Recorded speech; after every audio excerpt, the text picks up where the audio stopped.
Vocabulary related to dietary classification of animals, जैसे कि पत्ताखोर,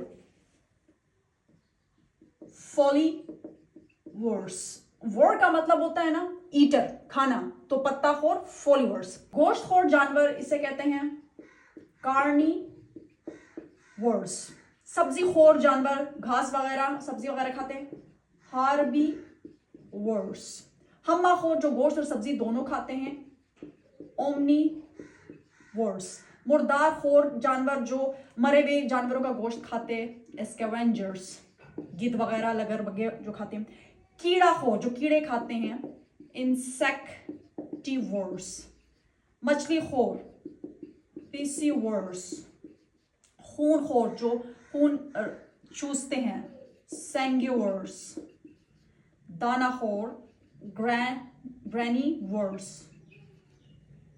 फलखोर, फ्रोगीवर्स। रसखोर, नेक्टारिवर्स। आखिर में आप लोगों के लिए सवाल है कि इंसान इनमें से किस कैटेगरी में आता है?